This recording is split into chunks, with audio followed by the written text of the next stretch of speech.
Thank you so much. Tonight is the Aspen City Council work session for October 4th, 2022. Our agenda this evening is more budget deliberations, streets, community development, environmental health departments, and the REMP fund, I believe, are what is on the docket for this evening. And we'll get started with streets. Andrew is here to introduce our first item. Yep. Thank you, Mr. Mayor. My name is Andrew Kramer, the budget manager. I'm going to share my screen. Please. And we're going to start it off with streets. So Daniel and Jerry, I'll let you guys take it on. All right. Go. Hi, I'm Daniel with the Streets Department, and for our 21-22 Compass wins, we had our winter road maintenance, and we strive for service on this goal. We take a lot of pride in it. Make sure our roads are clear. And then our asphalt patching. This goal is pretty much inspect roadways, make sure that we take care of it, potholes and all that. Our spring cleanup, we strive for our citizens on this one and make sure they're happy and actually have some little bit of citizen engagement on this. Next. Our 22-23 goals, minimize particulate matter in the air. We do this by having sections of the city that we plow on a regular basis throughout the week, and then this keeps our PM10 levels down. And then our matter in the air waterways, we have sections that we clean annually to keep the water clean for the city and make sure good water goes into the rivers.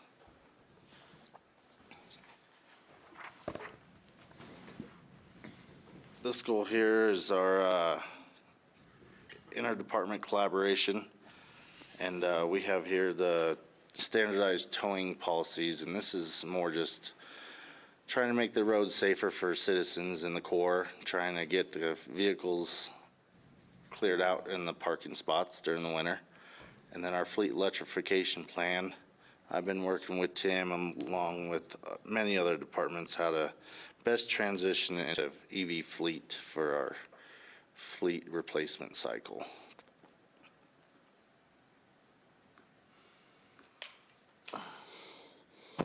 So street structure, just broadly, is mostly personnel. And on this one, kind of left it all broken out just to sort of show the breadth and variety of things that this department provides to the city and internally as well. So they have both internal and external responsibilities, as everybody's aware.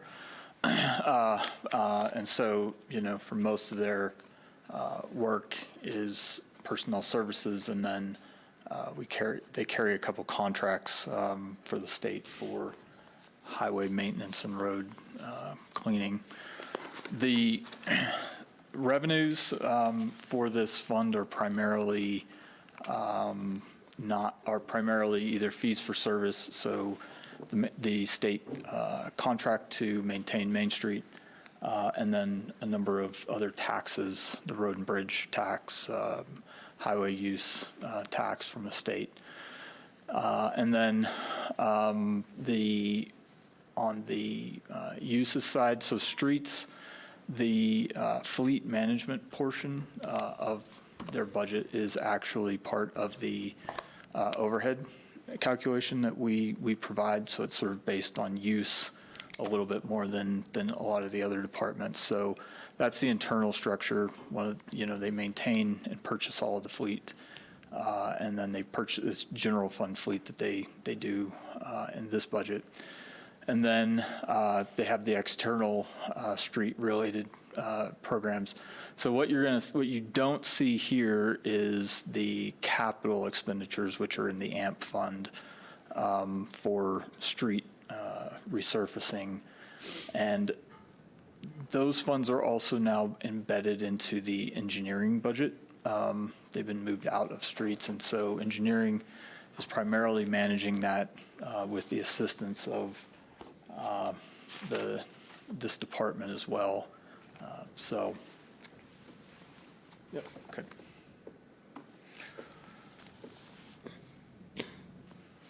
For our general fund fleet for 2023, we have a streets pickup, dump truck, and a Roscoe patcher that is up for replacement in '23. We also have Recreation has a Transit Connect van, and then we have 4 police vehicles that are scheduled for next year. What are those going to be replaced with? We're not too sure about that one yet. Are these Highlanders that are being replaced, or? The ones that are going to be replaced are the Ford Explorers they're driving now. So if you recall, we currently have a pilot going on with an all-electric patrol vehicle. The question's going to be, is that really the right option to convert the entire fleet, or if there needs to be a mix in the fleet? And that's all work that, as a new police chief comes on, they'll have some responsibilities to really sort out.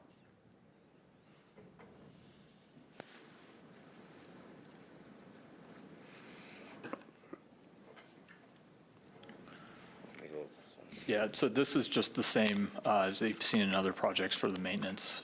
It's really just for the maintenance of the facility that they occupy down there. And then that's it. That's it.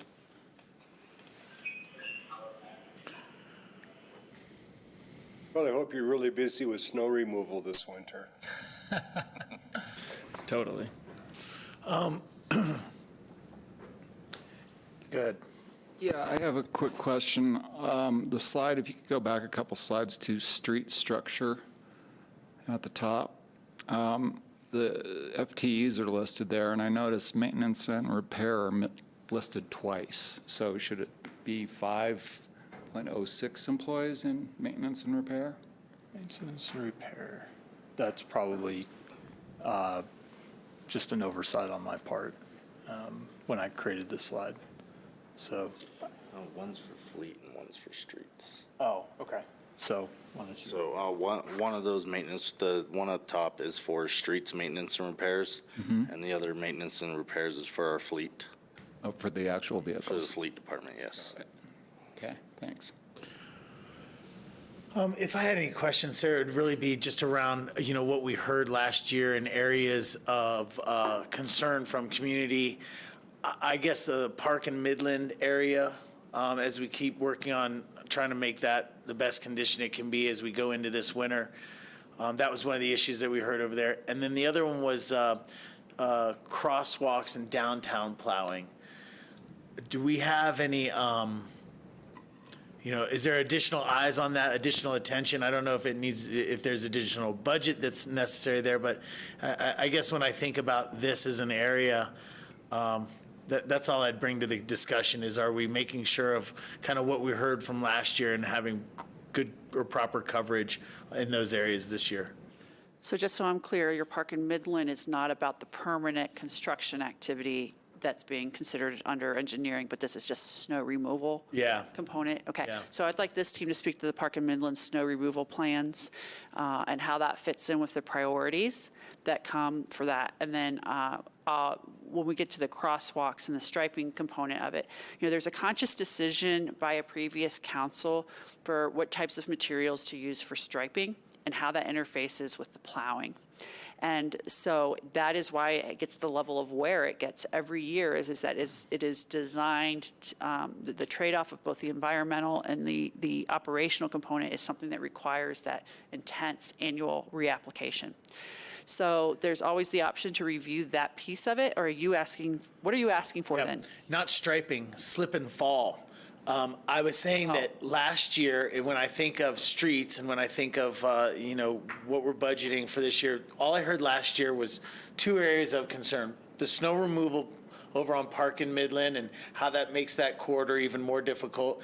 And then downtown slip and fall. That's just last year input that I got, those were the two areas of street concern that I would bring to the table and say, are we doing have we looked at that? Are we working that into our work plan, our coverage, and that kind of thing? That's all. Tori, are you perhaps suggesting a snow melt on the pedestrian crosswalks? No, I'm just wondering if we have any plans. Again, I mean, that's all The I, answer is no. yeah. The answer is that if council wishes to change the level of service, we need resources to do that, because that is extremely labor-intensive, what you're discussing. If we are going to advocate the adjoining property owners' responsibilities to clear those ramps and maintain those storm gutters, and if we're going to go into the actual crosswalk, the council will need to make a choice about either manual removal of that and the cost associated with that, use of other chemicals. So do you want to expand the use of salt into the downtown core for pedestrian safety? Those are all options available to you, but this budget does not present increasing the level of service in that arena. Okay. And then I would just put that in front of council and say that that might be something for consideration. Again, I'm just talking based on, what do I hear from the community last year? That those were the two areas that I heard of concern. And I just, if that's something that we have capacity or want, or the desire to attend to, then I'm bringing that up. Well, I would just ask, you guys some questions about that. So I heard similar things, and it could be that, expectations have changed, the population has changed, and so change in service is needed. It could also be that there was just a weird weather year. Maybe there was something about the freeze-thaw cycle. So I'm just kind of curious, from your guys' perspective, did you guys get similar feedback? Did you experience more of a slippery environment for any particular reason that should inform our decision-making? Well, our procedure in the Corps is to plow in 3 inches or more. We come in, we pull everything to the center, and we haul it out. The Parks Department does put a de-icer across the crosswalks on the street, and they've done that on the crosswalks and at the alleyways. That's been something they've been doing, I think, for 4 years now. Mr. Barwick, when he was here, he implemented something with them to do it. Whether they need more funding to do more or what, but I don't know. But we don't apply. We only apply a little sand there, which doesn't last because cars knock it off. We're using the ice slicer on Main and Durant and Aspen on the route that we agreed with. If you want us to step it up in the core on those crosswalk areas, it's doable, but we have to have a little more money in our budget to do that. And the Midland issue is just vehicles parked there. And we've been working with parking. The problem is, by the time we get plowed, last year we had a lot of snowfall that added up, and we have other streets to clear. So we were kind of late getting cars towed off of Midland and park and stuff so we could clean it. We'll work on that harder this year to have parking, remove cars so we can pull it. We have an issue of how much snow we can haul out of this town in our time frame. Our biggest problem with snow removal for the last 5 years has been getting the snow out of town to our snow dump and back in with the vehicle traffic. We don't try to haul much in the day because we're just impeding all the traffic coming into town. We're just a traffic jam. So we're trying to stay away from that and do our work at night. Well, we can only work so many nights because if we get a big storm, that usually takes 3 nights now to clean up a storm, where it used to do it in a night because we had so many trucks and stuff.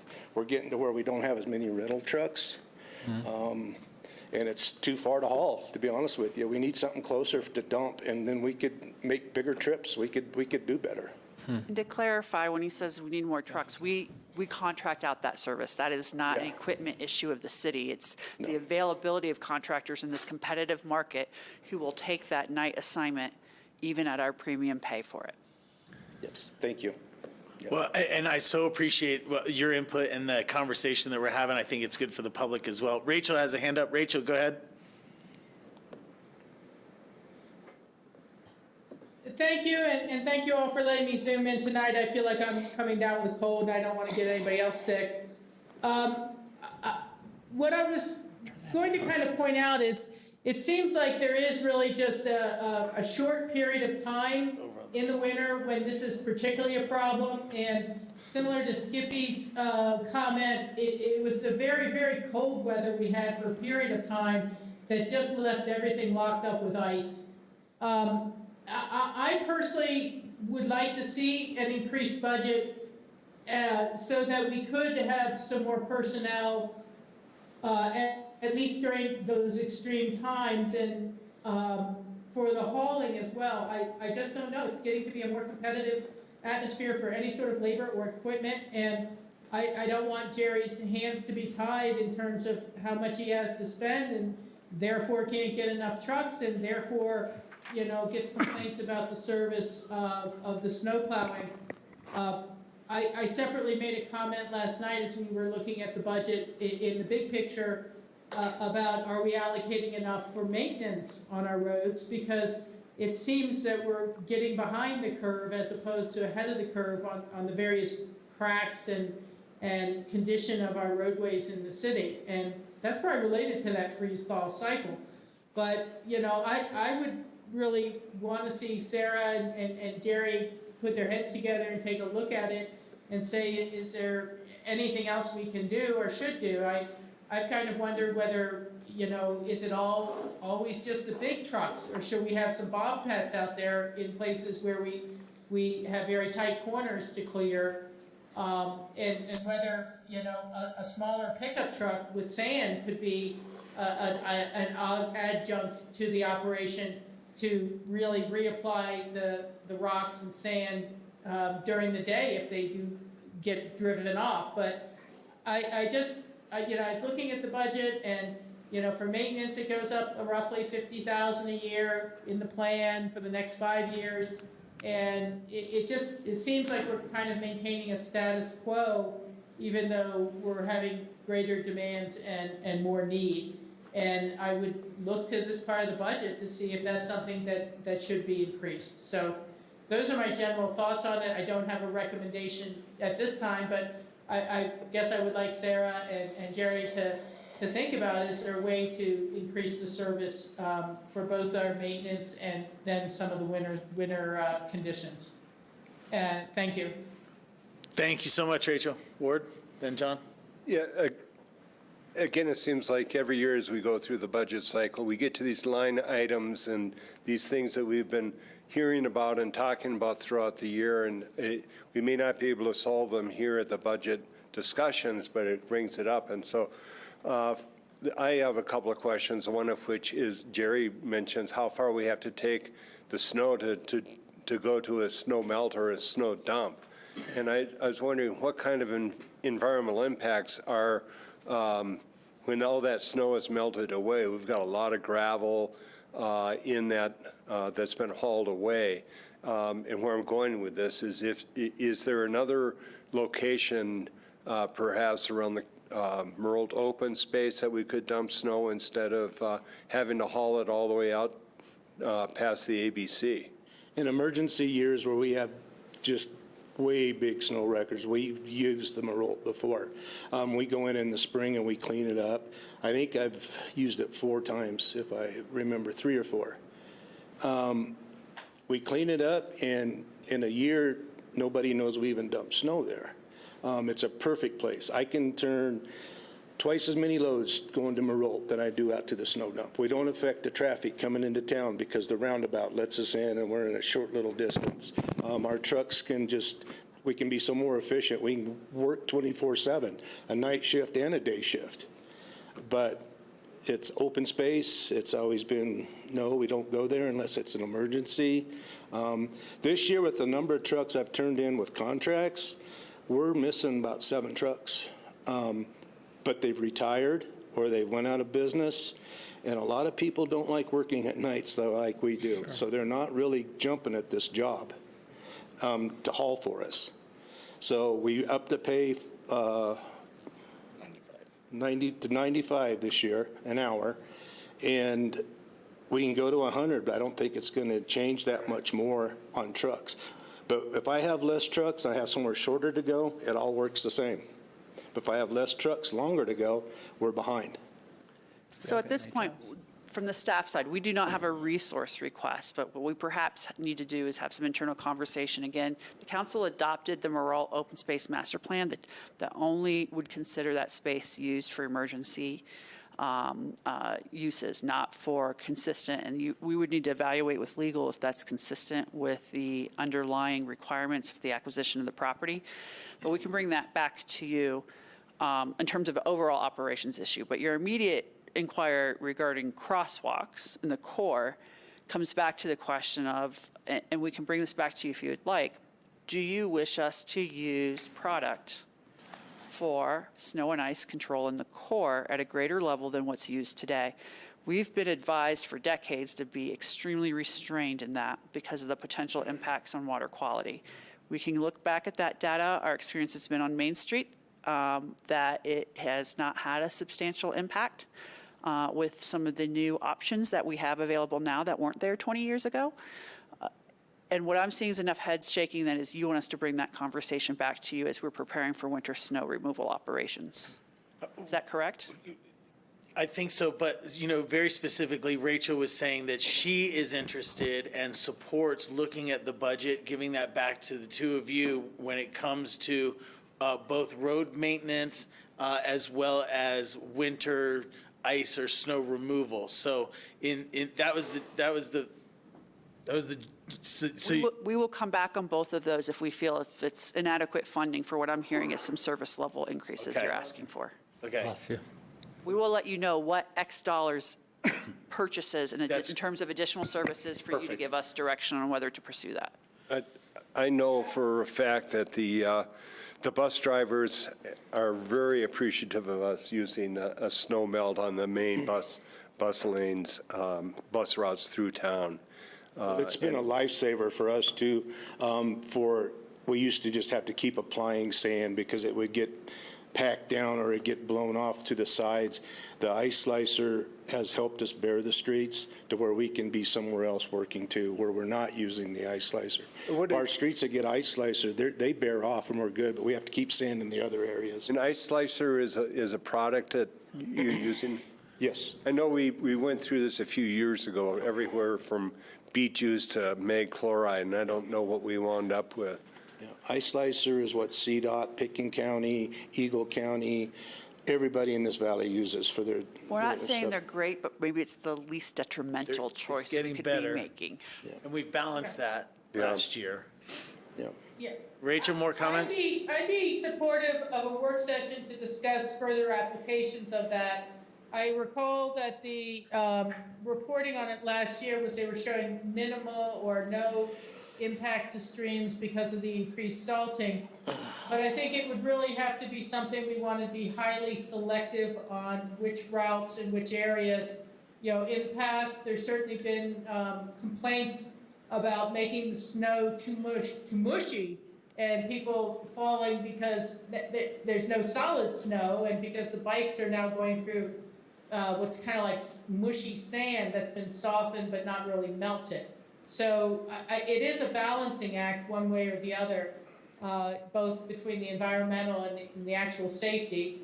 I was with councils a long time ago when they were looking at mag chloride and it had cadmium and all sorts of various carcinogens and things in it. So I know that that's not really a particularly popular choice with a lot of our community, but I do support a work session to look at that, but I'd want to really look at it at very specific, limited, and time-specific kind of uses, as opposed to, kind of going back to, okay, all the streets in Aspen get snow melt on them all the time.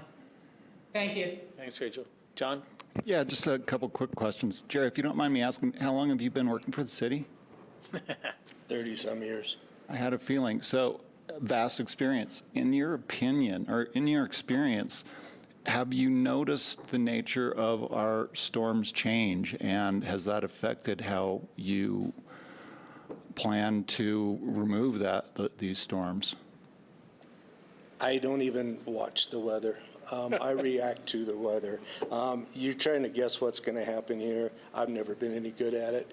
I know when I was younger and was working for private people, we had a lot bigger snowstorms than we do now. But when we get a good one here, we have good seasons and fair seasons. And you never know what season you're going to have till it happens. So, I mean, that's the best I can answer.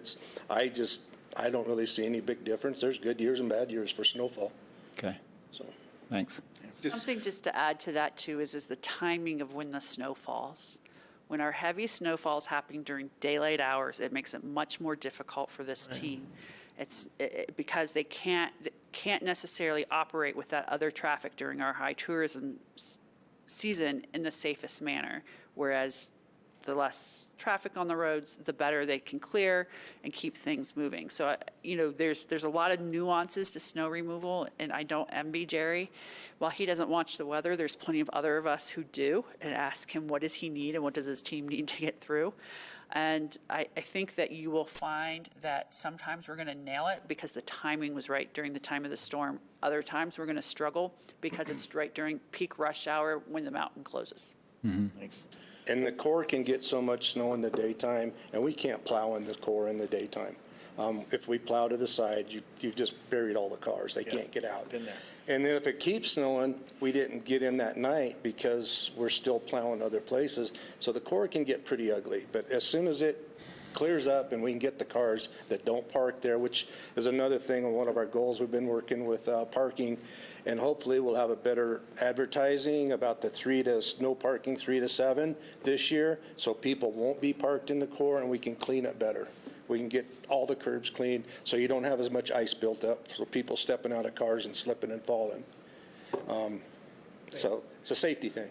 Thank you. Quick comment and a question. I wanted to comment on something Skippy said, that we have a changing makeup of people in town. For crying out loud, we're living in a mountain town, and a snowfall once in a while, we should celebrate it, but I know that some people think that we should be out heating the crosswalks, but that's just a side comment. And then the question is, as far as electrification of fleets, is there any indication on the horizon of larger vehicles being electrified? We're looking at some loaders and stuff that are hybrids that have, basically you still have your diesel engine that's used as a generator and it's running off of hydrostats. Caterpillar could make something if they really want to. I mean, they've been making mine stuff forever. They do have a truck now that's totally electric and all that, but it hasn't hit the market here. And the big thing is our infrastructure. We're not set up for all this stuff yet neither, so we need that done too at the same time. Thank you. Thanks. Yes. So just to clarify, I am interested in hearing about this, and I think we all share the goal of, if possible and reasonable, having safer, easier to walk areas without melting everything. We've heard there's a lot of different ways to do that, so I'm looking forward to hearing kind of the different approaches when this comes back, whether that's more trucks and more people, same trucks go into a closer space so they can have more time, using different technology or chemical or what have you. But the other thing that I would love for us to think about is there any way to objectively measure how slippery things are? Because it is also maybe the case that, in the last 2 years, because people were working at home, they were on the streets a lot more, we got more complaints. Or they, because of COVID, were frustrated about other things. And so Ms. Stein called us a lot, right? So I want to also not be making reactionary choices that are either expensive or difficult if there's actually other factors leading to us getting more complaints. May or may not be, but I'd love to be able to think about how we could objectively know what's working. Well, I think another thing that we can look at too is when Parks does the crosswalks from handicap ramp to handicap ramp, they're just using an ice melter. Ours is with the gravel. So when they put the ice melter out, until it takes effect, you still have ice until it melts it. Our application will put in sand with it, so you have traction then. So it does help that way. Mm-hmm. Cool. And it wouldn't be that much more to put it on every crosswalk on the streets for us. Right. Because we're sanding the intercept, we're sanding the stop things anyway. We can just use the de-icer there. Yeah, I think the question, going back historically, is how much chemical use do we want, and how does that meet our values in the water and all that? I know things are changing, so Yeah. another time, but heard. Yeah, well, a little history on that. When we were really high on the mag chloride, we were using straight mag. We were using a distributor truck. And that's what my predecessor used to melt snow. That way we didn't have to plow it. Now we're just using it for really bad areas, and it's not even close to the amount we used to use, So Jerry and I will follow up on this and bring back to council some options. The one thing I want you to know is it's not one solution. There's a lot of temperature issues that may say which solution is the right option for the right storm. And so we'll work on that and get back to you at budget wrap-up at the end of the budget season this year. Thank you. Thank you. Thanks, guys. so Thanks, much. guys. Thank you.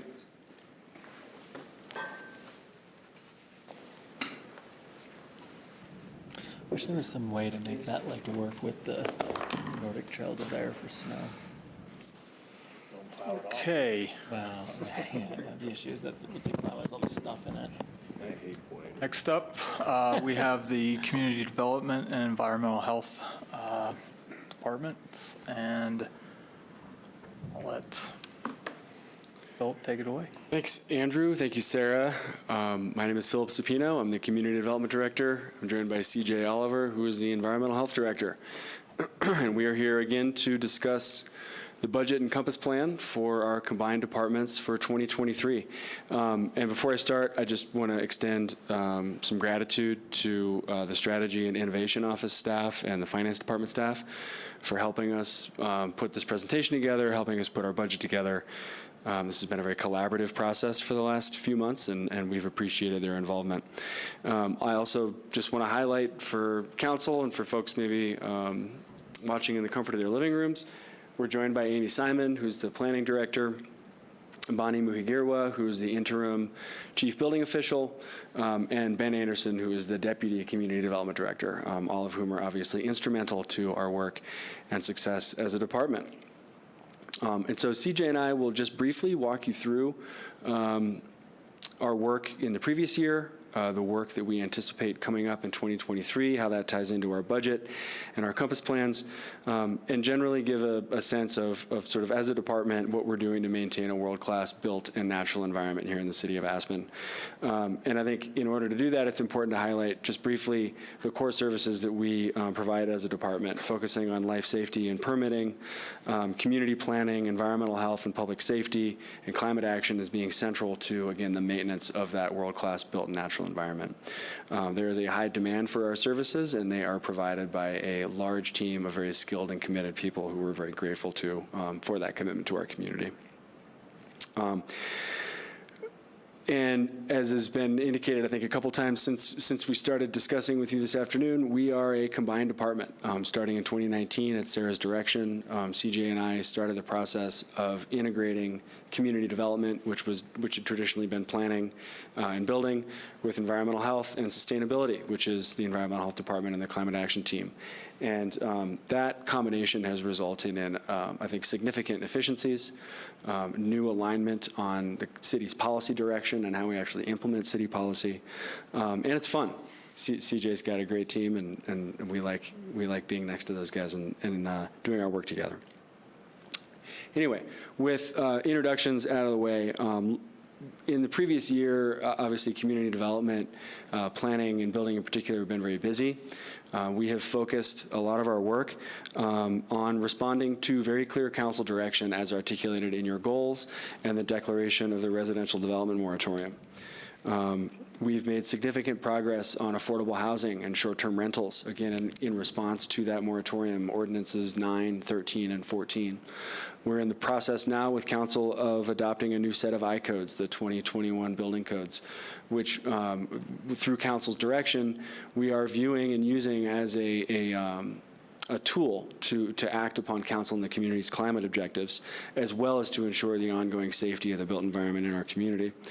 And finally, and more internally, but very much externally focused, we continue to look at our organizational structure and staffing to ensure that we are optimizing for efficiency and delivering the best possible, most responsive customer service we can while maintaining our regulatory standards for development activities in our community. I Yes. was just gonna, that was a great idea. Window open, awesome. I was wondering if you could just kind of decorate that tree a little bit for us and just kind of explain a little bit more, either things that we've done that have had an effect or just sort of how we're thinking about that and moving forward. A couple of, I think, good examples. One, we used to have a position called permit coordinator. They worked in the building department to kind of field general the process of a building permits applicant and, an applicant's building permit moving through the process. And through some analysis with Human Resources Department and our operations and administrative staff, we realized that the intended purpose behind that position wasn't necessarily being realized. And we repurposed those existing FTEs to plans examination staff. So we beefed up the plans examination staff to move permits through the process quicker and have rethought how we approach the customer service aspect of the permit coordinator position as it exists. So that's just sort of one example of an area where we could take our existing human resources, existing financial resources, and repurpose them in a way that sort of better aligns with our delivery of services. Cool, thank you. Of course. And just to sort of put a cherry on top of the optimization conversation, we are as focused on customer service as we are on staff retention. And we believe that if we create career opportunities for these committed professional people, we will improve retention and thereby improve our ability to deliver services to the customer. Okay, so to kind of capitalize on what Philip was just explaining and really having a work plan that is deeply focused on moving council's goals forward, the work that you see highlighted here on the screen is really all about moving council's carbon reduction goal forward. These things are critical steps in areas that have been identified in council's goal language that include transportation, the built environment, and waste diversion as fundamental aspects that we have to work on in order to reduce our greenhouse gas emissions 63% by 2030 and 100% by 2050. These efforts, both building IQ ordinance and organic waste diversion that will be ordinance that's coming your way soon, and a zero fleet emissions plan, are all great examples of council and this organization jumping into more of a leadership role as we look at carbon reduction moving ahead. As a result of this work, the community gets to experience a number of different things, a higher level of awareness around energy and resource consumption, and as a result of that awareness, a lowered actual overall consumption. We're saving landfill space, which will save us a lot of dollars in the long run as a community. And we're also just seeing a lot of greenhouse gas reductions really start to take place as a result of this work already in 2022.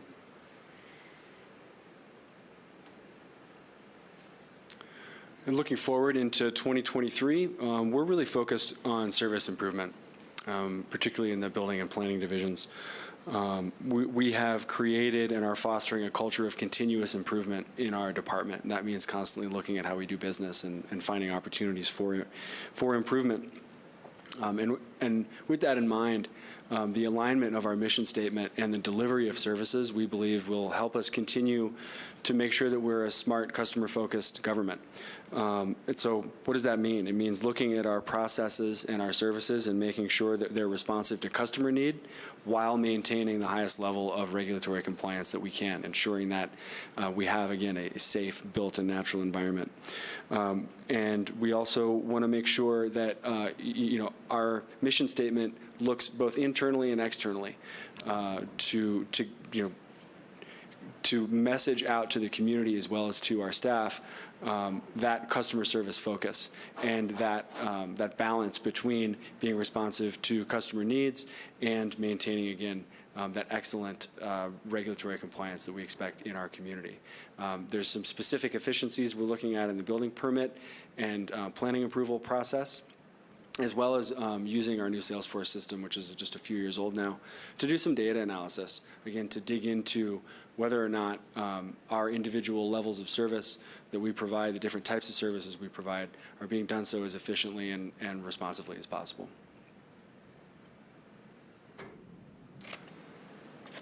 From the Environmental Health and Sustainability team, as we look forward to 2023, we're continuing to be very focused on creating the most pristine, safe, and resilient, both natural and built environments that we can provide for our community.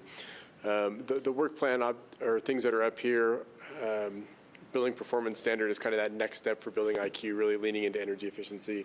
Construction and waste demolition really ties into both waste and the development community's impact on our natural environment, and really getting things up and rolling from the organic waste diversion perspective.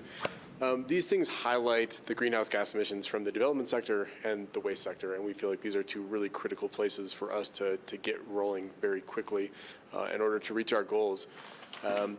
This work is rooted obviously in protecting our environment, which is the thing that jumps off the page, but there's a huge aspect of community engagement with this work. All of these programs up here on the board are going to require significant and meaningful community participation and involvement in order for them to be successful. So a big part of this work that we'll be doing into 2023 will really be engaging with stakeholders, finding the best way to move these programs forward, and acting as a partner with the community to make sure we can get this work done.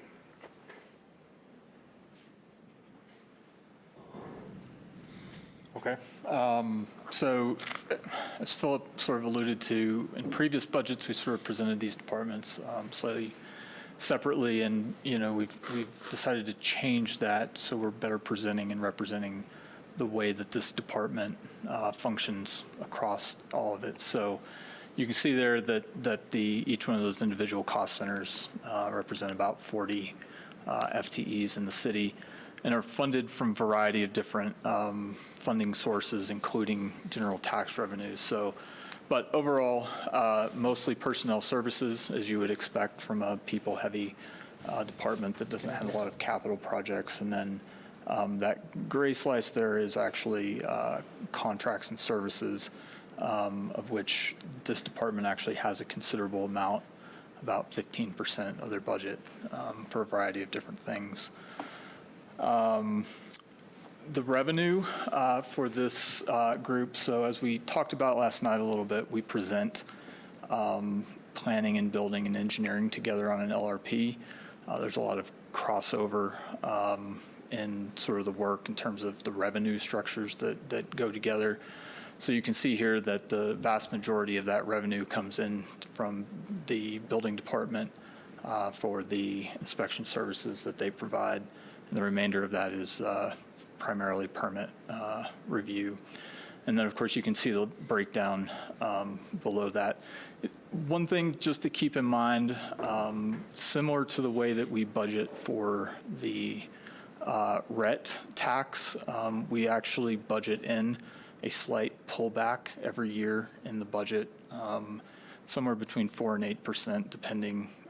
So when you'll see out in the future years, you'll see $3 million in 23, but then 2.7 in 24.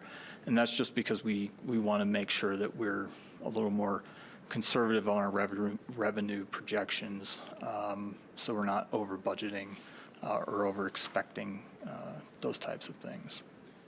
Andrew, am I reading this correctly, that the building permits and all of the fees from the building environment are paying for those are the revenues for these services that we're providing? So permit fees cover the cost of reviewing permits, yes.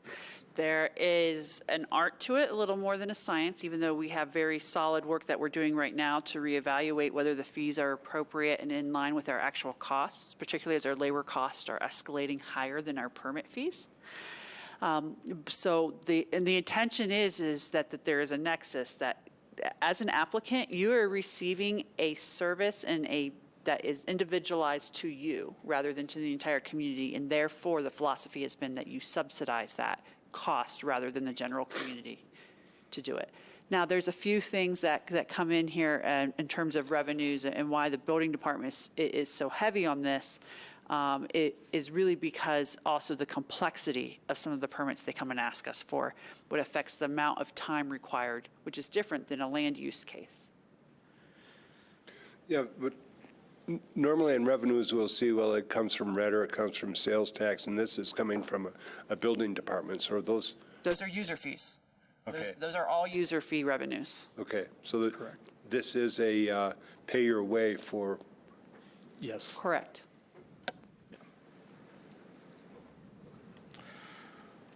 On the expense side, again, we present these sort of as a group. And you can see that on the operating side at least, they're generally speaking about a third within the group. Like I said, for the operating funds for this particular group is primarily personnel services related. And then engineering, when we get to them next week, will have a heavy capital component that is a big part of what their operating budget is focused on, is developing capital projects.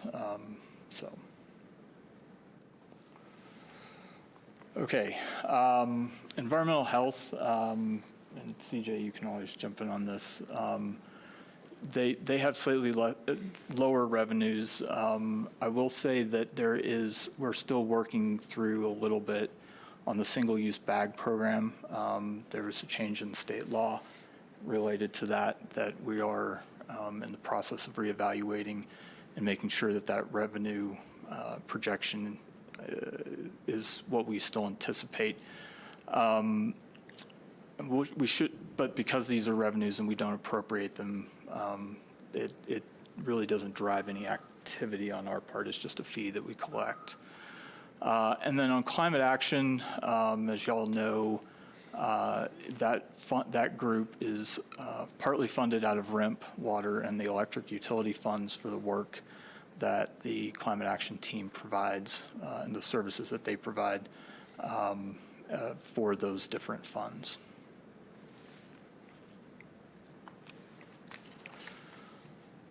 On the expense side, obviously, recycling and special waste hauling is the lion's share of that money that we spend there, and then there's a variety of other consumer protection and inspections, water quality programs that we provide there. So I don't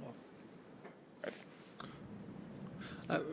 The single-use bag program, what expenses are within that? Those are a few things. That's how we fund our electronic waste collection events. We provide non-single-use reusable bags out to the community. And then we have, if we want to do a second e-waste event or some sort of secondary waste collection type of event, those dollars are very specific what we have to spend them for just because of the ordinance in the fee. But those are our primary expenditures are the e-waste days and the single-use bag distribution around the community. There's also a slight amount of a person, right, who actually has to help us administer the program, be it distributing the bags, communicating with people who participate in the bag fee program, right, so our local grocery stores, et cetera. So there's some labor costs associated with it as well.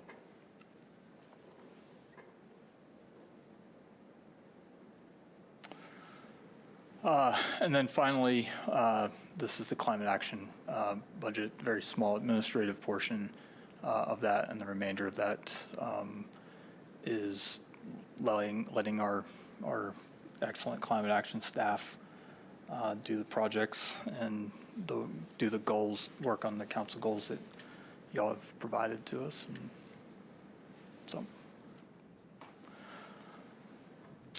Touching really quick on capital projects. This is our only new 2023 capital expenditure that you'll see, and this is $80,000 for the installation of additional EV charging stations in our network.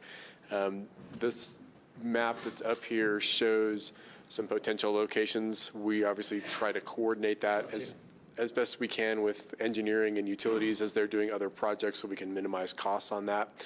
But these are some hoped-for locations that we're looking at addressing in 2023. And this is all work that's being done in accordance with the approved EV master plan. So we're on track with that and moving forward with more station infrastructure. How much does an individual EV station cost if it's a level 2? Level 2 is about $20,000 per plug. Level 3 is going to be about $40,000 per plug. And I noticed in the budget book that there are 3 different line items for EV charging stations, 60, 80, and 100, I think, 120. Those are how many of them and what types they are that accounts for the differences? Yep, that's correct. Yeah, kind of as we go through different steps in that master plan, we're targeting specific areas with certain types of chargers, so additional or different amounts of funds needed based on that. Yeah. The one question I have from afar here is, looking at the map, there's the one that seems very close to the Hotel Jerome, and that's on Mill Street. Is that red dot what I'm reading correctly there? It's one street over from Mill Street, yeah. So it's on the west side of the Jerome and the housing there associated with the Jerome, kind of the opposite side of the liquor store there. Cortina. Oh, Thank you. It's on, okay, because, you know, the one thing I've thought about is, I don't think they're appropriate really within the downtown core where people want to see parking turn over pretty regularly, and I've at least seen people kind of leaving them in them like it's a parking space for 4 or 5 hours or all day. And it just seemed that it gets a little challenging for people within the core to lose parking to these vehicles if there are other locations that we might have around Pepke Park or adjacent to the core that would work for charging stations. That's all, just a comment. Thank you. Thanks, Rachel. thank you. A couple other capital expenditures that I just wanted to touch on really briefly. In 2022, and some of this may carry over into 2023, we're expanding our air quality sensor network. This is really going to allow us to provide a little bit more of a comprehensive look at air quality throughout our community and also be more responsive during air quality events such as a wildfire or a dust storm. We currently have a monitor on top of the Yellowbrick Schoolhouse and another one out at Cemetery Lane and Highway 82 that monitor for specific air parameters. This just allows us to be responsive to complaints or kind of paint that more comprehensive picture. These monitors are not as thorough as the monitors that we have on the roofs. These are kind of more like the purple air sensor types of units that are lower cost, but do provide a pretty accurate picture of what's happening around the community. So we're bumping that capability up a little bit. And then in 2024, we're looking to install a visibility monitor. This is something that a lot of communities are starting to do who are active in the air quality scene. And this really is a great educational tool for the community to identify some specific landmarks. You can see in that picture on the left is from Fort Collins. And the idea with these is to associate landmarks and kind of give them a distance coordinate that people can identify to. That thing's 5 miles from here, that thing's 10 miles from here, and know that if I can't see more than 5 miles, air quality is poor. If I can see beyond 10 miles, air quality is excellent. So kind of more of a diagnostic thing, so the community is able to make more informed decisions about outdoor activities and those types of things during an air quality event. Yeah, John? Quick question. Say you had a site where you wanted to set this up. Could it be on a 360-degree pivot? Yes, Excellent. absolutely. I'd be really intrigued to see one of these out near the airport. All right. Yep. Okay. So in summary, community development, environmental health, and sustainability are focused on internal improvements and the ongoing work on council goals, particularly around council's climate goals. We are going to continue to integrate our departments to achieve even greater efficiency in our delivery of services. And we're going to do that with a very small capital investment and our existing FTE count.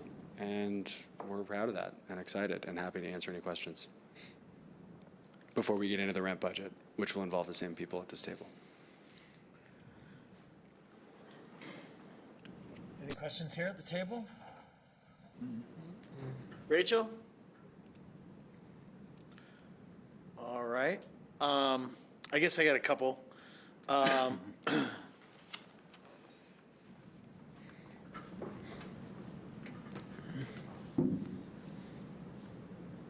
to think how to arrange my thoughts here. One, I would say that I think that we could do more funding in these areas. When I look at the climate action expenses and knowing how much we want them to be a part of a lot of the decisions that we make and the direction that this council and the city and the community want to go when it comes to our climate action and our environmental goals, this seems like a very small budget for achieving our goals are. So I'm just blanket in support of more support in this area. But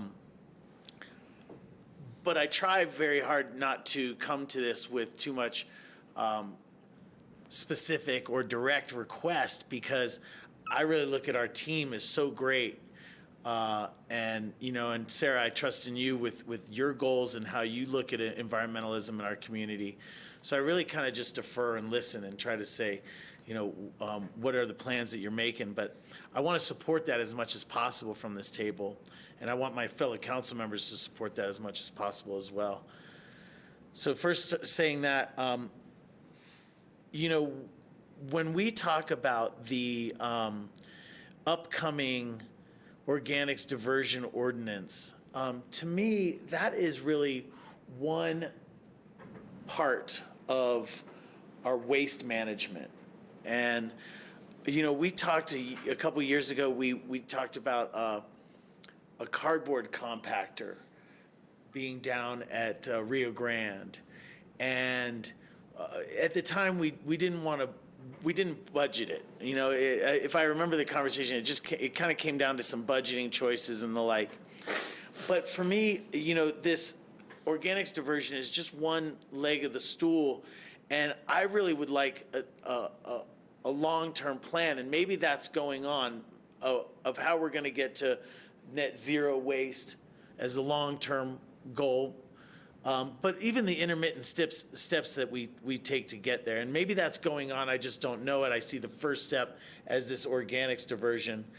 But I bring up that compactor because, as a resident of downtown, I guess I probably see, it in my face. My door is literally on an alleyway. So my in and out every time in my house is a compactor dumpster. So maybe it hits me just a little bit more because that is so present for me, but I still think that we could be doing more in the way of an overall waste management planning downtown. And in this budget process is always that opportunity where we get to say, hey, I want to support this more through funding and through work plan that's going on. So that's what I would just put out to the council a little bit, is that I'm very supportive of these two departments, EH and Climate Action, under the umbrella of ComDev. And I just, similar to the streets conversation we just had, if there's more support that we can give, if there are greater gains that we can get by putting more resources towards this, I'm very supportive of it. And again, I try not to come to this with specifics. I don't know if a cardboard compactor is the way to go. I do know that our community should be doing a better job of dealing with its cardboard. We are a hyper-consumer community, and I just really feel like we have a responsibility on the other side of that to really take care of our waste and such. Yeah. Great. This is Rachel jumping in here. Yeah. I'd like to support you in that comment. Like you, I don't have a specific dollar or not. And I would reference our ballot question 2A as having a potential funding source for environmental initiatives to boost those up a little more. But just thinking about what you were saying and all the challenges ahead of us, one of the big ones for these guys to work on implementing is the reduction or elimination of single-use plastics. And I believe the state law was passed to, quote, take effect in '24, but that means everyone needs to be working on it in 2023. And, I look, there's an awful lot of businesses that are still using styrofoam to-go containers, styrofoam things. And I just imagine there needs to be a lot of assertive or aggressive city outreach to these folks, helping them find new product and being prepared for that transition to come. And so I do see work that we don't necessarily have listed within the Compass goals that some more support to that staff could help accomplish. Thank you. Thanks, Rachel. And And speaking a little to that point about the plastics and where we're going, for example, and Andrew, you were just talking about the bag use fee and that we have it scheduled out at a kind of a flat allocation, and you kind of termed it in sense of maintaining that. And, I would say that in that specific example of the bag ban and the fee that's collected from it,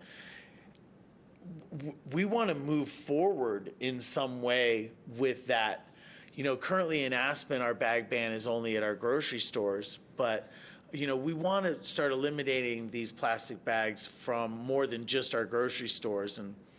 And whether or not the fee is still collected, and it's $40,000, $45,000 a year, what have you, is not the intention there. It's really about the elimination. So again, I'm just using this as an opportunity for comment. I want to support the work in this area as much as I can through this budget process. And so I bring that up at this table. I appreciate Rachel's comments kind of in the same vein. And I'll open it up to other council members' thoughts. So Ward? Yeah, I would look to CJ to bring forward to us what more funding, what kind of programs and what kind of effect on our goals of greenhouse gas reduction that more funding could accomplish. And I've read or heard recently that microplastics are found in the snowpack. So Rachel's comments about getting use of single-use plastics is really important. If they're biodegradable plastics that are, I know 3 years ago I was looking at it for grocery store, for Kroger to get away from using single-use plastics. I know there's been a state prohibition from us as a municipality to work in that direction, but these plastics are everywhere, and they never go away. So if they're the microplastics in our snowpack, and we get our water from our snowpack, then we're ingesting these microplastics. And so whatever we can do, you know what the dedication is from this council. And so if you can bring forward innovative ideas on what increased funding could do, I would really be appreciative of that. John? I also would support more funding. I think our environmental crises are the greatest thing that we're facing today, and the more money we spend on, the better that money is spent. Thanks. So I'm just going, I was saying I'll jump in too, but. If you want. Yeah. No, I appreciate you bringing it up. I mean, I as you know, I continue to think that the sooner we can get to net zero waste, that will be the single biggest contribution we can make as a community to our global climate crisis. Because as you said, someone as consumptive as us, if we're not throwing stuff out, then anyone can do that, right? And the first word is reduce, then reuse and recycle. So I guess I haven't been aware that the shortfall to us doing that was funding, but certainly if more funding can get us there faster, then I would want to see that. And a number of things have been set up here that I would love to see that we haven't done yet, from eliminating single-use plastics to a community-wide, Tiffin-based or whatever, take out things so there's no waste for that kind of food, to the organics and composting community-wide. I mean, there's a lot more that I'd like to see done, and so I would love to see them come back and say what more money would actually buy us. And I certainly think about the climate action plan and having a dedicated section or chapter that is specifically towards the net zero waste goal that has all that stuff in it. Thanks. And that is something that you will definitely see in the updated climate action plan. We've That's what really I thought, been yeah. very intentional about That's what I thought. addressing waste as a function of climate. And so the updated climate action plan that will be coming to you in 2023 will include a very comprehensive path to zero waste type of plan to get us there. so what we will bring back to you is both the staffing as well as the staffing and the programmatic request for two things. One, we're bringing it back to you already for the organics diversion, when that comes back to you with that ordinance of what it takes to actually implement it. Secondly, again, this council needs to wrestle with construction and demolition waste. Yeah. That is one of your biggest sources of emissions, as well as the landfill impacts that you have some levers you can choose to pull. You have to balance that with the conflict of it maybe making construction longer at sites. It could make, definitely will make it more expensive, but it'll make construction take longer. It will be in conflict with making parking accessible because sorting locations need to be had, things like that. So those are all things we're happy to bring back to you and ask the council to wrestle with. My first blush on this is for those two components is that we're probably north of $100,000, $150,000 for what you're asking for. The compactor was about $110,000 because of the concrete install without any operating cost, if that is something, because we have to deal with some electrical service issues at that location. So if you wish to enter that back into the budget now's the time just to let us know that you want us to do that. It's about $110,000 to $130,000 to implement that. I appreciate that. My knee jerk is like, absolutely, but I don't know. I don't know if the compactor's effectiveness. So it is more effective. Remember, we stopped accepting it as part of some of this changes at the recycling center. It was in the budget. We removed it. It was supposed to be installed in 2019, and when COVID hit, and we really did not have an understanding of what our revenue situation would be, we withheld. One of the things that the council, I think as a group, has not coalesced around is that, are you okay that compactor is underwriting the cost of like the true cost of doing business for our commercial core businesses? Are you going to accept that we are underwriting the cost of running your retail shop because we're covering a portion of their waste removal costs, even if it's through recycling, through our community recycling center? That's something as a council I have not seen agreement on, the philosophy around that. So that's something we would ask you to be clear with us on. Yeah. Rachel? Sarah, I appreciate those comments. I think that is a lot that our board needs to wrestle with. But similarly, when we look back on the timeline, I think an awful lot of things were just put off to the side and not discussed because of COVID and budget issues and concerns about where we'd be with revenues. I mean, let's be frank, our general fund is still repaying the Wheeler Fund for the money we borrowed to help our community get through COVID. But back to the question of a compactor, for me, the real question becomes what is kind of the operating plan around it? How is it kept safe for the public to use? When is it emptied and how are those loads hauled out? I would be very supportive of the money if there's an operating plan that goes with it. So again, public safety. I make a bail once a day on Saturday, sometimes twice a day when it's busy over there at City Market. And we tag all of our cardboard because they give the store that sends them out credit for having rebaled that much cardboard to be reused, and there's some money in it. I'm not sure that it pays for itself or anything like that, but I also think, there are some businesses that will be using this, and there's some businesses that will continue with their current collection process. You have to pay someone to take it in a pickup truck over to the compactor or the recycling center, and that's payroll time. I think the main people who do that are the ones whose alleys do not allow them space for a place to stack the cardboard until it's picked up by Waste Management or whoever their hauler is. So, I'd like to see this come forward, and I'd like to, see kind of an operation and management plan, how we think it'll play out. But I do think there's, especially given Amazon and all the online ordering, we're seeing far more cardboard than we were just 10 years ago. Oh, yeah. Thank you. So at budget retch-up, we will come back with numbers. Yeah, 110,000 or whatever it is for a one-time investment for capital for a compactor is just, I think, the tip of the iceberg. Before we make a decision on this, we have to weigh in. I think that the cardboard is being trucked to Denver now. We can't take it to the recycling center here in our landfill. So to factor in what the the cost of trucking that away is and how that weighs in on the greenhouse gas and how effective recycling of cardboard is. So we have all of those data points to weigh as we make a decision on this. Well, and for that, to that matter, what has happened to all the cardboard since it went away? What's the alternative that it's currently on? I have no idea, right? What do you mean?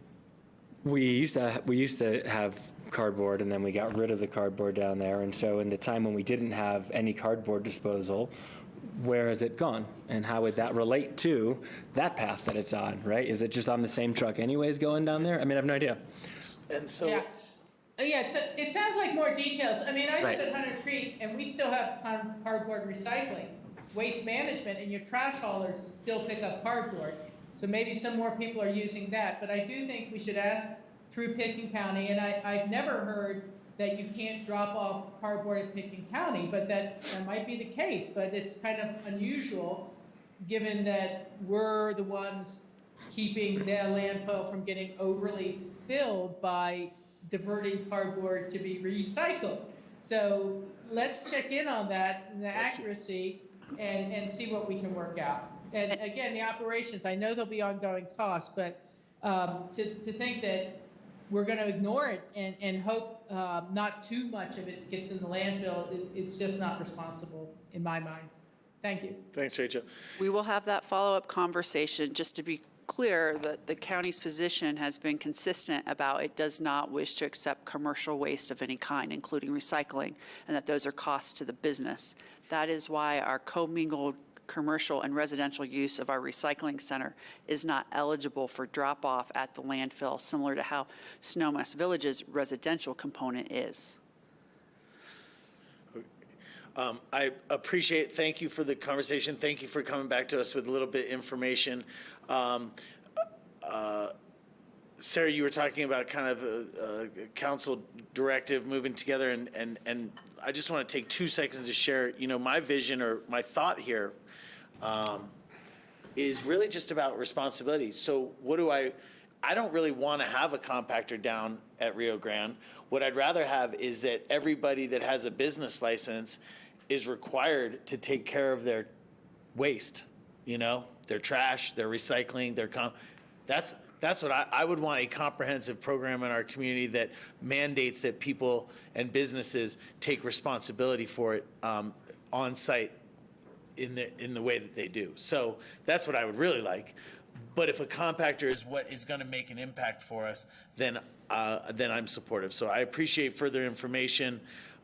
It's a difficult topic, right? This is not easy. It's not when you snap your fingers and you get your results, but I'm supportive of the conversation we just had here and getting some more information around that particular item. Rachel, did you have another comment? I just want to ask Sarah as a follow-up, are you saying that when waste management picks up from our commercial core in the business center, they're not allowed to dump their loads at the landfill? If they pick Their up recycling may not go there. They're not allowed to take any recycling to So they Pitkin don't, County the landfill. Pitkin County landfill is residential recycling. And so for us, at one point, the county was supportive and was helping pay the cost of transporting the recyclables from the recycling center to Pitkin County. And basically, the landfill was servicing as a transfer station for those recyclables. The county removed that support in 2018. I'm trying to remember the exact timeline. CJ shaking his head, yes, Rachel. That support was removed by the county in 2018 on the basis of that an audit during phase 2 of the solid waste plan audit for the community showed approximately 50% of the recycling at the Rio Grande Recycling Center was from commercial sources. That data point is what led the commissioners at that time, and it might have happened, Rachel, in your time period between the two entities. Right in between here. Yeah, that is when they determined that there was too much support for commercial businesses that should be complying with the city's waste ordinance that already requires that they obtain certain services, and therefore did not feel it was the best use of the special revenues from the tipping fees to support that program any longer. Yeah. Okay. It's got kind of a tangled web history. I'm happy to go in more detail offline with you. Yeah, no, I really appreciate that. So I imagine whenever we recycle through any of our haulers, they now have to go to the waste management facility below Basalt or the transfer station near Carbondale. So, you know, at the end of the day, I think this just leads to more people saying, let's put it in the trash can and let Pickens County deal with it. You know, and that's unfortunate, but thank you. We'll get more details later. Thanks, Rachel. And then just before we leave this, because we're about to, I just want to say, and I appreciate Rachel's comment about the EV charging station. I just wanted to interject into the conversation. You know, lately the conversation that goes around when you go to some of these conferences is that the supply chain issues around electric vehicles has really put a wrinkle into how everybody has been seeing it roll out for the future. And that includes the EV charging stations are not seemingly, EV charging stations were not keeping up with maybe the volume of cars that were coming on as quickly as they were. Now we're seeing maybe there's a waning of the speed to market with which the vehicles are getting there. But I still just, there's an imbalance that's going on here. So I just want to say I appreciate the EV master planning that we've been doing, even looking valley-wide, but looking at this as a holistic picture. So I appreciate the plans that you're putting forward for continue our EV charging stations moving forward, even though it's in a time of great flux. And I don't know where it's going or how it's going to shake down. I'm just hopeful to get my first electric car as my next car. And I hope that the systems can support it when we get there. I don't know if you have a comment towards that or not, but I just want to say I appreciated us marching forward in what it seems to be a difficult space to be filling these days. No, and you're absolutely correct. It is an extremely fluid situation, and trying to strike that balance. And how many, what's, chicken or egg? Which one comes first? And do we install more charging stations to incentivize folks who would purchase a vehicle if they had adequate charging, or do we wait for the cars to come on board? But there has been quite a few challenges, both in the cars, being years out as far as production, as well as the charging infrastructure itself. So trying to get out in front of those and it's helped us to have this plan in place so that we can order things well ahead of time and then site them, knowing we need a level 2 charger, whether it's going to be to the west of the Hotel Jerome or 2 blocks over this direction. Yeah. We need to get that infrastructure on site, which is what we're after now. And then Sarah, I would just ask a anecdotal question of you. There's a lot of different charging stations in the community, whether they're in private facilities, homes, or city streets and stuff. Your current feeling, is there good utilization? Is it great utilization, or is it questionable utilization? I don't think we have the data on all the chargers, particularly the private ones. What we're seeing, though, is investment from the private charging networks in the places that are appealing. We have some appeal in the valley for some of that infrastructure, but they're generally more in urban areas like a Denver metro, or I should say downtown Denver kind of areas more often. But I don't know that we have data for the private chargers. We know our chargers. We know its utilization. That's correct, yeah. And our chargers are getting quite a bit of utilization. The challenge that we have had is folks staying there longer than needed to charge their car. So trying to kind of police that to get folks to move on after the charger has been effectively used. But they're in use very consistently. Yeah, It's part of the reason why we're starting to charge for that use and for that time, so that they're not withholding a resource from others in the community who need it beyond what their own needs are. And then a tangential question. The Ruby Park bus charger install, is that still on track? I kind of thought it would be.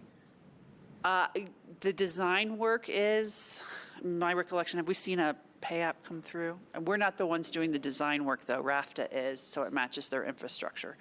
But it has not gone fully through. We have some land use things to work out. I'm looking at Philip's face. We have some land use things to work out, too, for approvals that will be coming back to council. Okay, awesome. Hey, thank you guys so much. Council, thank you for the conversation. Thanks. Thanks, guys. Thank you. Great work. Okay. shift gears a little bit and talk about renewable energy mitigation program. Just to kind of give some context around this, I want to put the REMP discussion into sort of two separate buckets. One is that there's the REMP program, which is administered by ComDev and environmental health staff, which is essentially a program that charges a development fee for private, residential, or commercial buildings that are going to install some sort of high energy consumption device, whether that's a outdoor snowmelt type of driveway or an outdoor spa or whatever that thing may be. And if they're going to do that, they have two options. They can either pay that mitigation fee, which goes in to kind of build up this REMP budget that we're going to have a little discussion around, or they can do on-site mitigation. On-site mitigation could look like some sort of renewable energy, be it solar panels or something on the roof on-site. A lot of folks are continuing to pay into the fee, and that's putting together this REMP budget. The REMP budget is a bucket of dollars that can be used at the discretion of the city manager's office or city council's direction within the guardrails that are listed up there on the screen. They have to go towards some sort of energy efficiency project or programming or renewable energy project in the community. So that's kind of the bucket that we're going to talk about is that budget section here. At current, REMP dollars are really dropped into these three buckets. They're used for a special energy conservation project on public use buildings on a very limited number of opportunities. The significant chunk of these dollars goes to fund CoR's annual operating budget. Then there are also some dollars there that you've seen in previous slides that go to help support the annual operating budget for the climate action team.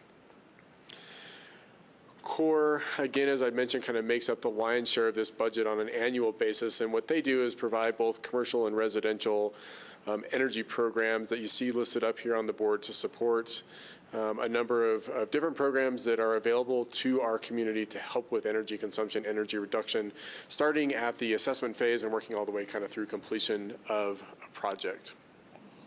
Specifically, as we move into 2023, CoR is really going to be focused for the city of Aspen on doing work related to building IQ implementation, really working with large commercial buildings to get them benchmarked and help to start to understand the impacts of a building performance standard. They're also working pretty heavily with APSHA. They have currently scheduled 95 assessments to be completed in 2022, and as we move into 2023, their work will be very heavily focused on implementing measures to kind of fill in the gaps that are identified throughout those 95 assessments. So a pretty big lift there. Those are kind of the big things that we'll see them working on with the budget request for 2023. In addition, jump to the next slide if you want, CoR is kind of in a transitional state right now. Under new leadership, they're really working to reposition themselves as a vital community, but also regional resource, and they're developing a funding system that will reflect kind of that larger regional type of approach that they have in mind. So in addition to Aspen and Pekin County really being a resource and providing a fee-for-service type of model to other places like the town of Basalt, Eagle County, Garfield County, town of Carbondale, town of Snowmass Village, and others. And they are currently working to get that funding structure in place to kind of better support and reflect their a little bit more spread out work that they'll be doing moving into the future. That's it for those. Sure. So on the financial side, we have maintained sort of a relatively flat $800,000 in revenue a year from the collection of that fee, and that's sort of, we're hoping obviously that this is one of those that trends down, but historically we've hit generally in that $800,000 range.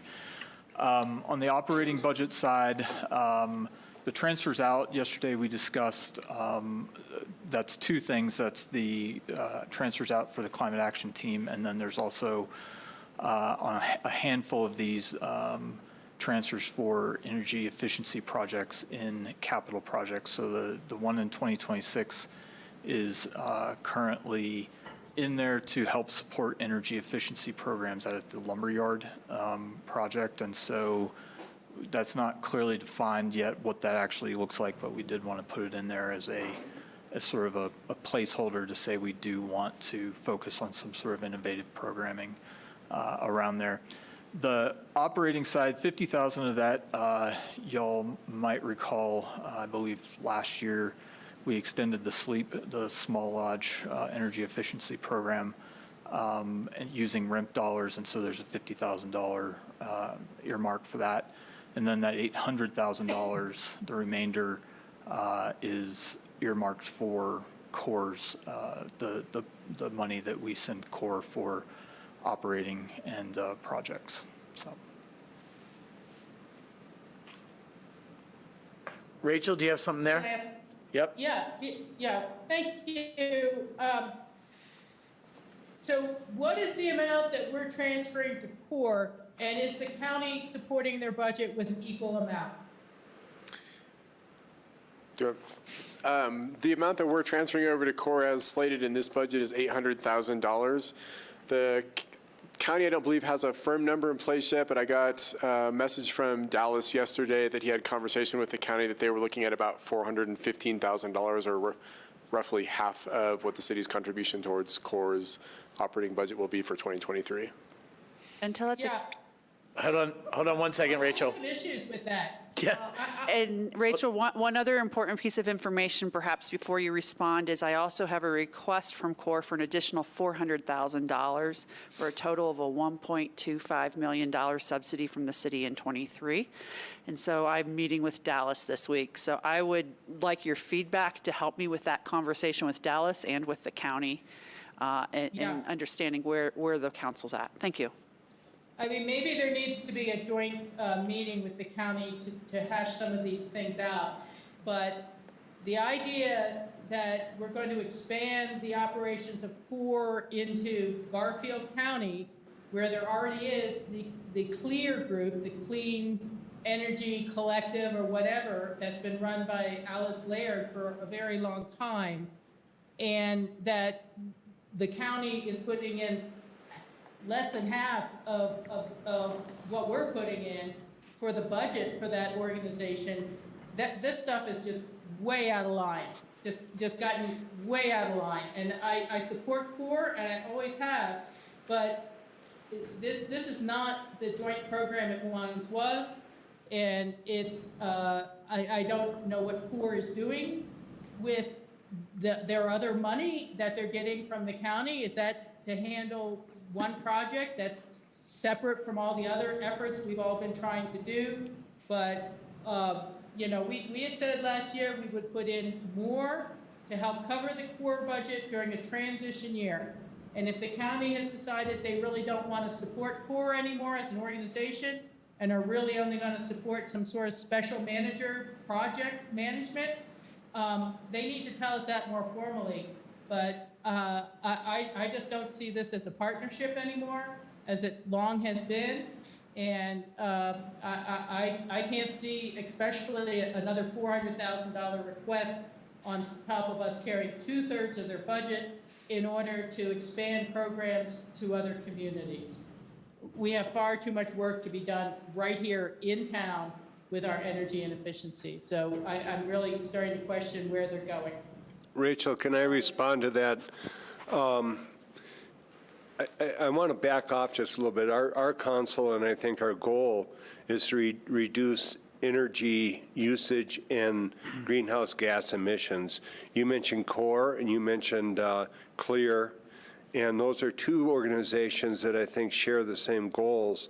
And the ability to, or the having two separate organizations doing the same thing seems to be inefficient. So there have been some discussions about joining forces. As far as the REMP fees are concerned, both the city attorney and the county attorney have made it very clear that REMP fees have to be spent in Pickens County. So our REMP fees are not being spent in Garfield or Eagle County. They are in Pickens County. In response to your pet project comments, I totally agree with that. The county should just fund and not come up with an extra $200K the way they did last year for Cold Basin, because that was one of their pet projects. I think we need to have an overall discussion. I know that we've gone for about a year now going through the process of a new CEO or executive chief officer at CORE who's been on board now for about 2 months.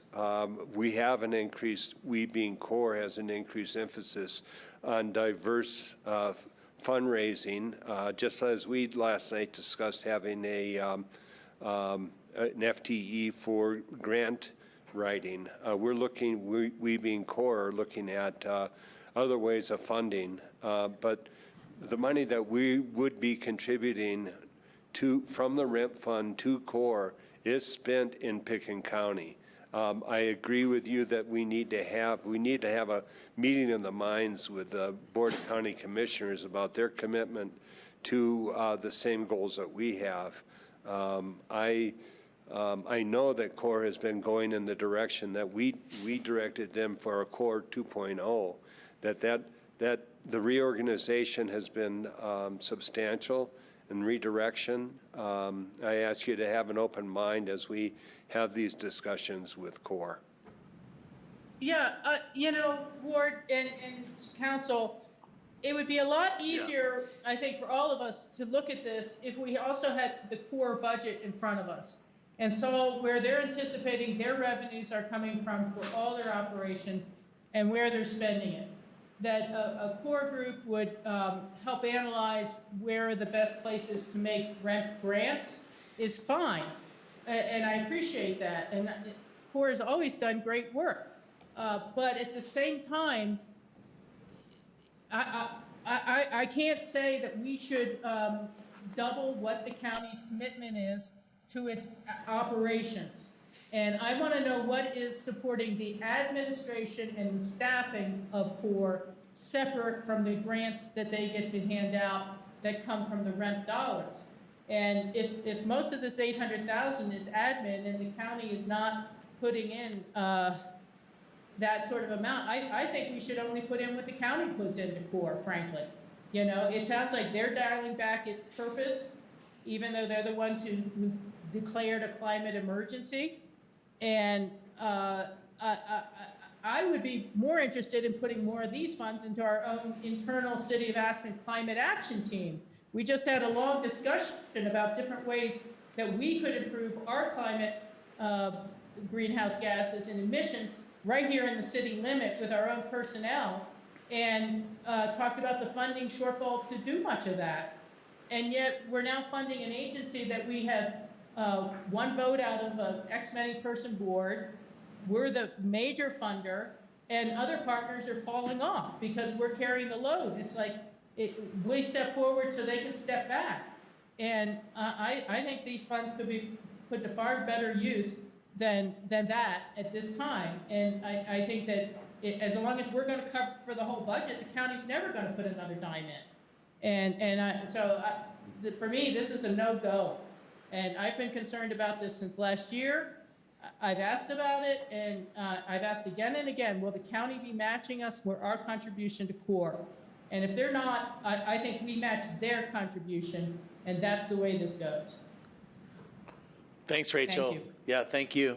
Skippy? Well, I guess I would just ask Rachel, can you clarify your concerns? I mean, you've said a lot of things that I understand, but I'm not understanding is this a fairness issue for you? Is the concern that if we do too much, the overall pool for a program that we think is efficacious goes down? Is the concern that this program is less efficacious than ours, and so our dollars are not being leveraged as well? Is it all the above? I'm not clear on your primary concern. Well, I would rather see money going into the city climate action team and programs that we know we can implement than to go to supporting an organization where the other founding member is no longer willing to carry that organization's administrative costs. That's what we're seeing. Right. The county is the ones who are saying effectively that CORE is not effective enough, CORE is not doing enough for us, and we're no longer going to fund it at the same levels we did before. That's what I'm hearing. And if that's where the county has come down about the effectiveness of CORE, that's where I am too. But we said last year this was a transition year. We used an awful lot more of our money to hold CORE together for 1 year. And I'm sorry if I misinterpreted what I heard at the presentation. 15 minutes ago that they're restructuring in order to start helping out other agencies and other towns like Basalt and Eagle County and down to Garfield. And I don't know where my taxpayer dollars are going when they're talking about that. And it just, as I said, I'd like to see the core budget before I contribute X amount to a black hole is all I see right now. And I see that the next year's request will probably be more because the county will even have less. Thanks, Rachel. Sarah, we've had this conversation for 2 years or what have you now. We did this transitional funding last year. We're getting an update on where we're at. Is there a greater work session and process that needs to happen around this? I mean, I know that we're all interested in the points that Rachel brings up here. So how do we finish this discussion and not just leave it hanging out there? Sure, there's two areas. CoA can come and present its request to you, and we'll do it as an action item on a regular meeting agenda. There's really 4 buckets that the CoA is requesting funding from the city of Aspen in for 2023. First is the low moderate income energy efficiency program. That's about $460,000 they're looking for. Energy efficiency in other commercial and residential properties for about $290,000. They're requesting $363,000 to support building IQ implementation, and then they're addressing overhead costs as $137,000. So they've built in salary cost in each of those program areas. And then there's the general overhead. And so that is where their request to the city of Aspen totals $1.25. So most of the additional requests that I received late in the budget process is related to building IQ implementation, which I felt like I needed to do better due diligence on since receiving that request about 2 weeks ago to fully understand what we're expected as the scope of services in that relationship. Back to the question of the relationship with the county commissioners, I will add it to the list for joint meeting topics and see if the commissioners are willing to have a conversation on it.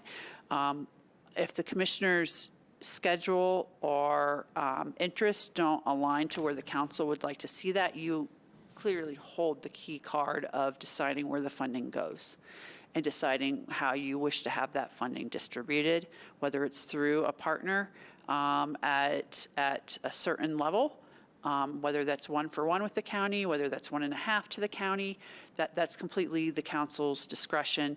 And again, you can direct us, for example, to remove some services from CoA and us to bring those in-house if you'd like as well.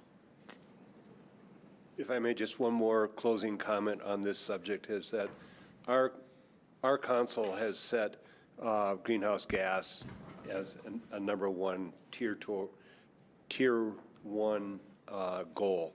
And if the county is not following us on that, we shouldn't back away from that goal. So I think we should remain our dedication towards our goal. Yeah, and just to follow up on that, I mean, the only lens that we should be looking towards is what overall has the most climate impact.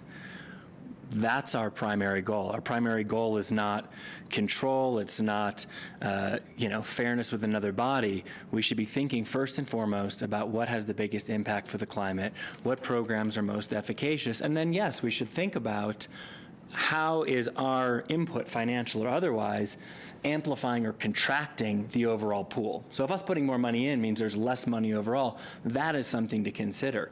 But we should simply be thinking about this from what's best for the environment. Frankly, whether a project happens in an affordable housing unit in Aspen, Picken County, Carbondale, or Bangladesh, if it takes out 5 times as much carbon from the air, that's what we're going to be breathing in 50 years. I appreciate your comments, Skippy. Thanks. Yeah.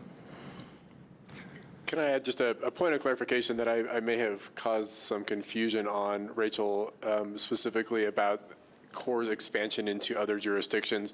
CoR is exploring a like a fee for membership and then a fee for service type of model for those agencies. So these would not be our dollars going to fund, for example, something in Eagle County. This would be Eagle County paying a membership fee of, let's say, $30,000 to $50,000 to become a member of CORE, and then paying a fee for service for services that they would specifically request from CORE to perform, similar to what Sarah was describing.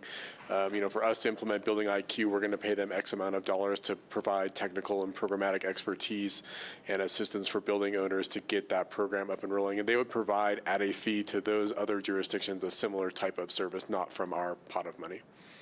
But I'm looking forward to talking about all of this more holistically. Yeah, I'll tell you, I'd never heard before that when we passed Building IQ, we were planning on having CORE take over the implementation of that or assist with that. But I'll be happy to look at why. What I'd like to know, well, as we have this future work session, is could any of this money be used more efficiently with our own climate action team and the programs that we are struggling and looking at our past presentation and saying, well, we really can't afford that, we really aren't doing that, we're really not putting enough of our own money into our own team to do this. And I'm sorry, but I have really lost trust with where this is going over all the occurrences of last year when the county says, no, we can't afford half of the Corps' budget because they didn't value that work. And then they find $200,000 to do a special project and tell us that CORE is going to help manage it for them while we're paying CORE's administrative costs. I just don't think it makes sense. I need to see the full CORE budget. I want to follow our climate goals, but I'm no longer convinced that this is the most effective way to use our money, and I'm no longer convinced that it is helping pull other people to the table. If anything, our money is allowing other people to sit back. Well, and Rachel, that very well may be, and I appreciate wanting to look at it, but to be logically I mean, if it is the case that spending our money internally will do more for the climate, then we should do that. And so I think that's absolutely appropriate to look at. But we can't on one hand say, we don't trust the decisions they're making, and then on the other hand say, well, if they're going to make a decision to spend less, we're going to use that to say we should. We're just going to take, because then we're saying all we're trusting is their decision, and we're just going to follow suit. So I think we kind of got to follow the science on this more than the feelings. I don't think she's suggesting that at all. I think it's really your first point. It's about effectiveness. I think that 100%. So We'll see where it goes. I'm in the same camp with Rachel here about just making sure that our dollars are being wisely used, and making sure that there is equity, in how we're going about it. And then I also agree with final goals is about impact. But I do not support sending dollars that would go to CORE to Bangladesh. So just so that we're clear. I will let everyone from Just so we're the clear. summit last week know that that is off the table. So we're clear. We want to tackle things at home. We want to, and this goes for our neighboring counties. Leading by example and getting others to participate is just as important as doing the work yourself. So I think there's a lot more information that we're looking for here. I think that we've had this conversation for 2 years, and we should continue to have it. But we need to make sure that we are being efficient with these dollars.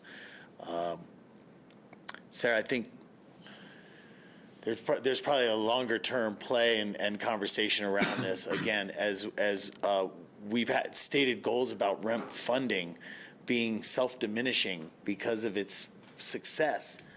That's something that we should really be. And some of this is code. Some of the county's code is stronger than the city's code, where we make it optional to pay the REMP fee, where the county says you're just not going to do it. Right.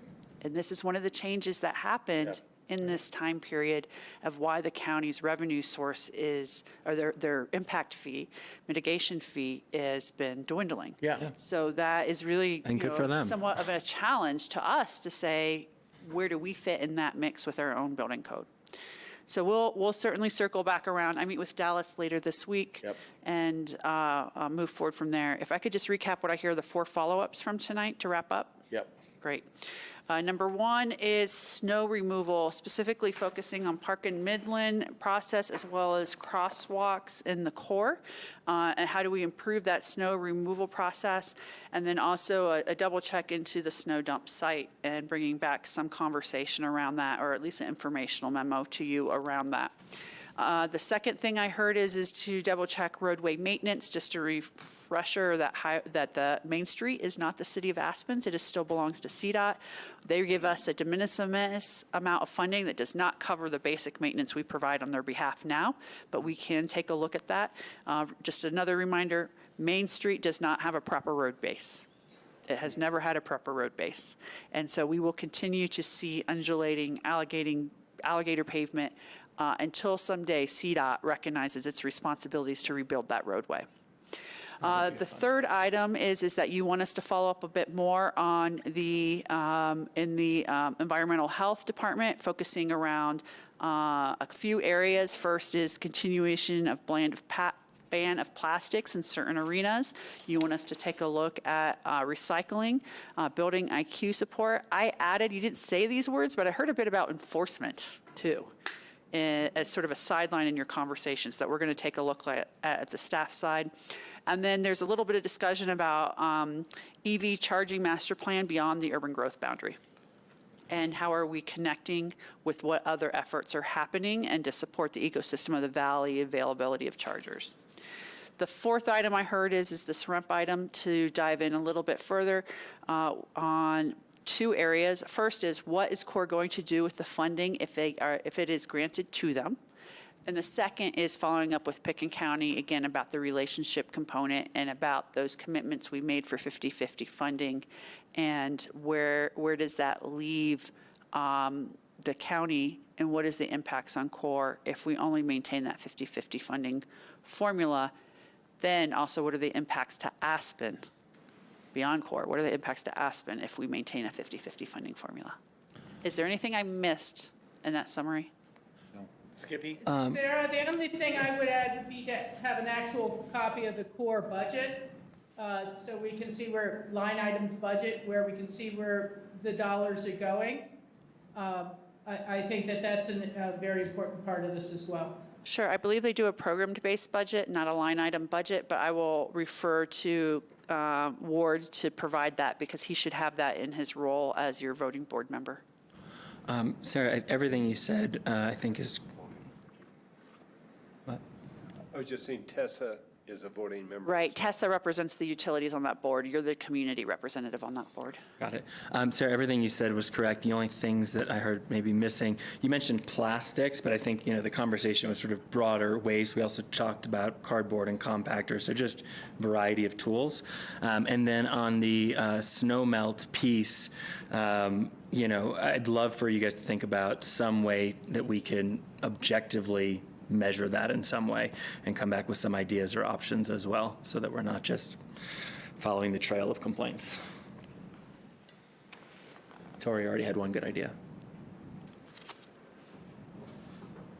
Yeah, I don't know what metric you're going to get to when you talk about the slipperiness. We're not going to do coefficient measuring on different snow conditions. I don't think that's germane Right, to the level of decision-making you're making for the cost it takes to do that work. So I slipped a note to him that said, one way to do it is check the hospital.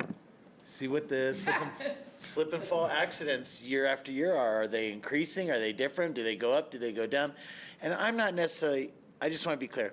We cannot stop everybody from slipping on ice. Right. It's just not going to happen. But we can do our best in the places that we know that it's problematic and that we can impact and that are high traffic. That's the best we can do. Well, I mean, you also think about asynchronous ideas, right? Where instead of paying all the time to put down chemicals everywhere, you give out free cat tracks at the corner. I mean, that costs you this much. I mean, I don't know. I just want to be thinking laterally as well. Absolutely. I apologize, Rachel. I stated earlier I had to walk out at 10 till, so I'm going to actually get up and leave. I know the meeting's just about to adjourn, but Ward will take you to the end of the meeting. Have fun. Thank you, guys. Thank you. Thank you, Rachel. I'll text you about Tuesday. I've got a note. I won't forget. Okay. Yeah. So we're on the summary of REMP. Is there a follow-up or questions No, not at we this haven't time. addressed? Not at this time, no. Okay. That's a wrap. I think we're all done. Well played, Mayor Pro Tem. Thank you, everyone. Thanks. Thank you, Mayor Pro Tem and council. Thank you. Thank you. On 3 words, seaweed de-icer. Oh, is that a thing? I just made it up. I think it's possible. I believe in it. I do remember beet juice as one of the. I do remember that too. Yeah, it's gonna look like Halloween.